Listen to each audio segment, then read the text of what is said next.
Hi, I'm Karen Thomas, the Artistic Director of Seattle Pro Musica. And I'm Wesley Schulz, the Music Director of the Auburn Symphony Orchestra.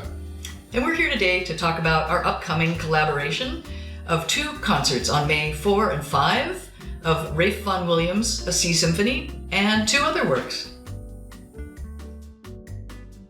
Where did the idea to collaborate come from? Well, for me, it came from hearing your choir. So we were both asked, as you very well know, in August, I think it was, 2022? Right, July, actually. July, yeah. July, that summer, we were both asked by the American Guild of Organists, who were having their big national conference in Seattle.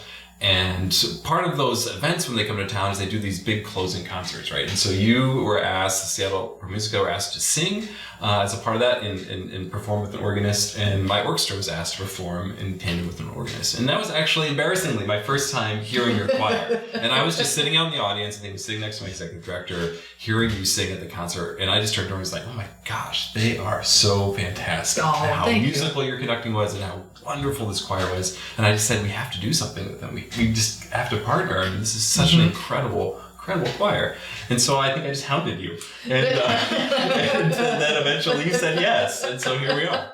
Well, and I mean, likewise, like I've known about the Auburn Symphony for a long, long time, but I just don't travel to, very far afield from Seattle to hear things. And I know a lot of the players in the orchestra are people that I've worked with too. So we kind of have this natural connection that we haven't acted on until now. And I remember like talking, right after the concert, actually with your executive director, who was like, we're interested in collaborating sometime. And I thought, oh, okay. We like to move fast. So here we are. Yeah, it's great. Very happy we're doing it. Yeah.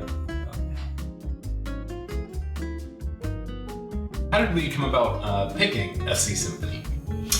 Oh yeah, I think we talked about a number of things that could be possible. And as I remember, Sea Symphony was one of the first things that we kind of threw out on the table as a possibility.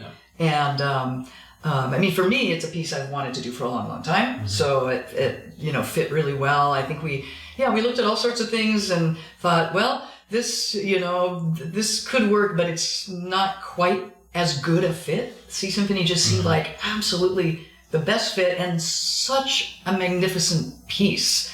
I mean, it's great orchestration. It's wonderfully written for the voice. A lot of singing in it, So many pieces with orchestra might have not as much singing as a choir would like, and this one is just chock full of singing from beginning to end. Absolutely.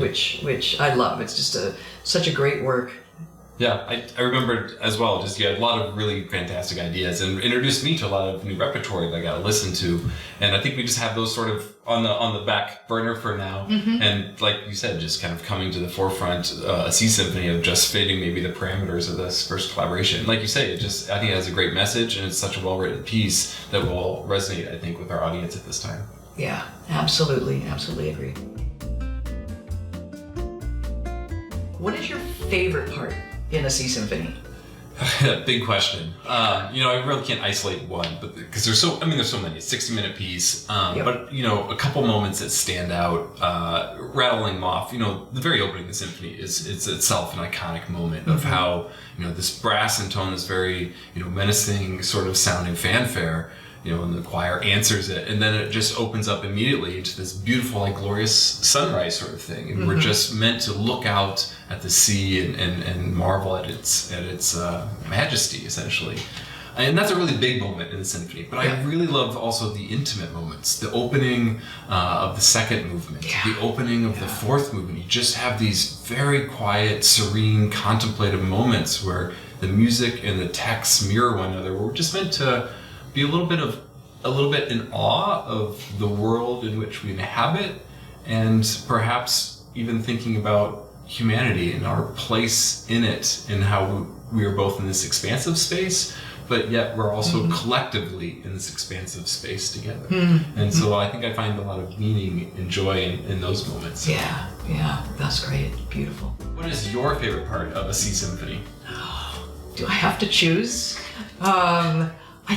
It's tough to choose. I think every day it's a different part. Yeah. There are days when I think, the third movement is just, it's so much fun and so exciting and virtuosic, and then there are times when I think, oh, but the fourth movement is it's just full of transcendence. It's the soul, the metaphor of the ship sailing into the unknown, or the soul transcending into this spiritual realm and venturing forth, and it's so big and encompassing, and the text is that way, and the music just mirrors it so perfectly. I think everything about the way Vaughan Williams sets Whitman's poetry is such a perfect match, and he's a hard poet to set to music. I mean, as a composer who has done some of that, it's not easy to set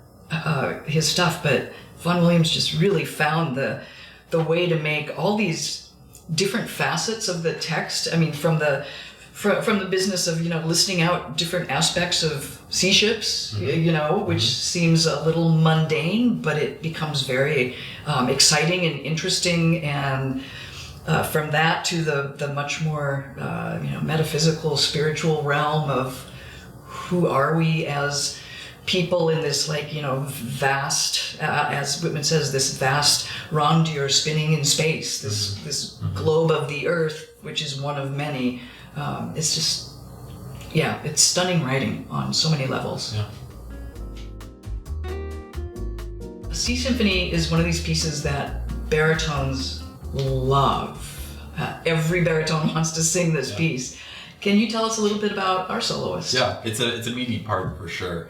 Our soloist is Damien Geeter, and he's someone I got to hear sing, I think now it's been a couple of years ago, but he was in Reno doing Trouble in Tahiti by Leonard Bernstein. And it was this really cool staging and this really cool space, and I just heard him sing, met him, and just got to know him a little bit. And so when we were thinking of soloists and we were trying to think, who would be a good fit for this part, he's just someone that came to mind, and it works for him. And Damien's great because he's also sort of this a consummate musician in the sense that he composes himself, he sings, he's a great teacher, he's composing an opera currently for I think the commission comes from Richmond in Virginia, and so I think he's just going to bring a really strong, dynamic, powerful delivery to this piece and this text, and so I'm just really looking forward to his performance. Wonderful.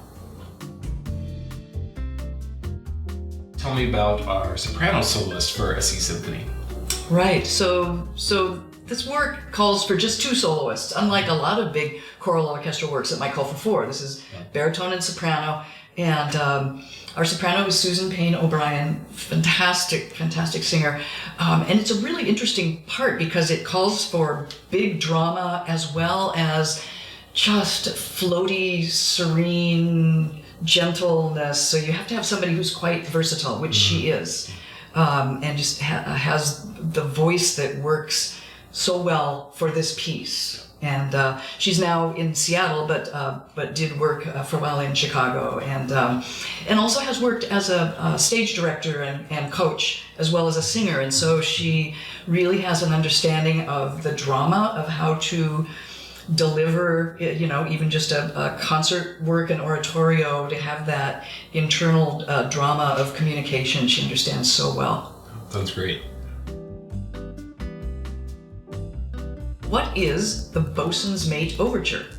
This is a really great piece of music by Ethel Smythe, and she kind of crossed over centuries, but really she was really well known in the early part of the 20th century. So she's a British composer, and she wrote a lot of pieces both for voice, she wrote for orchestra, she wrote some operas, but a big part of her presence and her being in this world was also as an advocate. She was a self-declared feminist. She worked heavily on rights for women to vote, and she was even jailed for it. There's a story that her and I think it was 100 other women were throwing rocks at an anti-suffragist house, and they were arrested and put in jail for several months, and then they were in jail, and she got all the women together to sing these protest songs. It's really fantastic. Definitely should make a movie about this. I mean, someone, if anyone who's listening. Please. But she wrote a comic opera, and that's what where the music comes from that we're going to perform. So we're going to do the overture to her comic opera, which is called the Bosun's Mate, and it's it's got this title evocative of course, the sea. Boatswain is a position on a ship, but really it's a story about, this retired boatswain who is trying to get the affections of this woman. She runs it in, and she's just not having it, and she's going to have things go her way rather than his way. And so this is the overture to that opera. Okay, I like that story. Yeah. I like that story. What is Canticum Calamitatis Maritime, the piece that you're doing alone with the choir on this program? Mm-hmm. So yeah, that's a mouthful of a title, isn't it? Yeah. I clearly speak Latin. Great. So to translate the title, Canticum is song, Calamitatis is a calamity, a disaster, and Maritime, maritime, right? Okay. So it's a song of a disaster at sea. And it's written in Latin by Jaakko Menttijärvi, who is a Finnish composer who's still living. And it's a stunning work. It's very dramatic. It's about a sea disaster that happened in 1994, I think it was. There was a luxury ferry liner called the Estonia, and it was traveling on the Baltic Sea, and it sank, and the majority of people on the ship drowned at sea. It was a terrible tragedy, like 850 some people, and it was actually at that time it was the biggest European disaster at sea outside of wartime. So not as big as the Titanic, but that's like an American disaster, right? Yeah. So Menttijärvi wrote this piece in which he takes different elements and weaves them together to tell this story. And one element is that at the time there was a news broadcast that was done in Finland every week in Latin. And it was like for 20 years there was a Latin news broadcast in Finland, and so the broadcast that announced this disaster, there's actually a transcript of it in Latin. So he uses that and gives it to a person who functions kind of like a cantor, a narrator singing, just very straightforward, just telling the news about what happened. And then he has a Latin text, which is a psalm, Psalm 107, about those who go down to the sea in ships and encounter storms at sea, and they reel about on the waves, and so he's got these two different elements, and then he combines that with a solo soprano who sings something that sounds sort of like a folk song in a very simple manner with no words, and it sounds kind of like a lament of someone who has lost somebody at sea, and it's just this very haunting. And so the piece opens with that haunting melody, and you have the narrator and you have the chorus, and it ends with the haunting melody, and it's got some effects of the chorus whispering prayers. I'm just getting chills talking about it because it's so moving. Yeah, it's such a moving, beautiful piece. Yeah, it sounds like it. It sounds like something that's probably very meaningful to people who are aware of this disaster and maybe even knew of people who perished. Yeah, absolutely. And in fact, one of our singers just took a vacation in Scandinavia and went to the site of the memorial. Yeah. So there's a big memorial with people's names who perished on that disaster. So, yeah, definitely look forward to hearing that. Yeah, thank you. So we hope to see all of you at one of the performances of a Sea Symphony and the other two pieces on the program. The first one is on May 4, 8 p.m. at St. James Cathedral in Seattle. And the second opportunity to catch the concert is down in Federal Way, and it will be at the Federal Way Performing Arts and Event Center on Sunday, May 5th at 2:30 p.m. And I'm just looking forward to this much, Karen. It's going to be a wonderful performance and lots of people on stage. And I think the audience is hopefully going to really take something meaningful away from the program. I think they will. It's great music. Yeah. See you there. See ya.